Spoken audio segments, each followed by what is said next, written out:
Assalamualaikum warahmatullahi wabarakatuh. Perkenalkan, nama saya Zamil Dafa, NPM 227551120. Di sini saya akan menjelaskan perkembangan standar akuntansi keuangan dan kerangka konseptual laporan keuangan. Standar akuntansi adalah pedoman seorang akuntansi dalam menyusun laporan keuangannya. Standar akuntansi keuangan di Indonesia dikeluarkan oleh Ikatan Akuntansi Indonesia yaitu IAI melalui Dewan SAK. SAK dimulai pada tahun 1974 dengan mengeluarkan prinsip akuntansi Indonesia. Pada tahun 1994, IAI mengadopsi International Accounting Standard yaitu IAS dan muncul PSAK. Pada tahun 2008, komitmen untuk mengikuti IFRS. Sedangkan pada tahun 2010, konversi IFRS efektif pada 1 Januari 2012. Standar akuntansi secara umum di Indonesia terbagi menjadi 5, yaitu 1. PSK, Pernyataan Standar Akuntansi Keuangan, berbasis IFRS, standar bagi perusahaan besar terutama perusahaan yang terdaftar di Bursa Efek Indonesia. Yang kedua, SAK-EKTAP. SAK-EKTAP, entitas tanpa akuntabilitas publik, berlaku sampai 2024. Setelah itu berganti nama menjadi SAK-EP. SAK-EP berlaku pada 1 Januari 2025. Standar bagi perusahaan yang besar namun tidak terdaftar di perusahaan menengah yang tidak mau menggunakan SAK-EMRM. Yang tiga, SAK-EMEM. SAK entitas mikro kecil menengah. Standar bagi perusahaan mikro kecil dan menengah yang salah satu ukuran adalah penjualan yang kurang dari 500 M. Yang keempat, standar akuntansi syahrial mengatur transaksi di bisnis syahrial seperti perbankan syahrial. Yang kelima, standar akuntansi pemerintahan yaitu SAK, daerah pengaturan penyusunan laporan keuangan di pemerintahan daerah maupun pusat.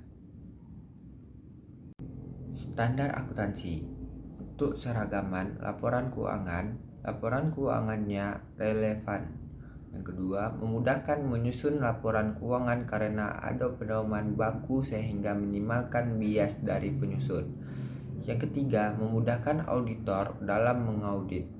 Yang keempat, memudahkan pembaca laporan keuangan untuk membandingkan laporan keuangan entitas yang berbeda. Yang kelima, menggunakan laporan keuangan banyak pihak sehingga menyusun tidak dapat menjelaskan kepada masing-masing pengguna. Tujuan laporan keuangan. Laporan keuangan memberikan informasi posisi keuangan, kinerja perusahaan, posisi keuangan untuk perusahaan yang bermanfaat bagi sejumlah besar pemakai dalam pengambilan keputusan. Laporan keuangan menunjukkan pada yang telah dilakukan manajemen dan bertanggung jawab sumber daya yang dipercayakan kepada memenuhi keputusan sebagai besar pemakai. Laporan perusahaan. 1. Laporan keuangan. Yang kedua, laporan tahunan. Yang ketiga, laporan berkelanjutan. Yang keempat, laporan terintegrasi. Kerangka konseptual adalah struktur teori akuntansi yang didasarkan pada penalaran logis yang penjelasan kenyataan yang terjadi dan menjelaskan pada yang harus dilakukan apabila ada faktor atau fenomena baru. Kebutuhan kerangka konseptual. 1. Pembuatan aturan harus dibangun dan berkaitan dengan konsep-konsep yang dibangun. Yang kedua, memungkinkan IASB untuk mengeluarkan pernyataan yang lebih berguna dan konsisten dari waktu ke waktu. Baiklah, di sini kita dapat melihat pengembangan kerangka konseptual terbagi 3. Dapat dilihat yang di atas. Gambaran umum kerangka konseptual 3 tingkat. 1.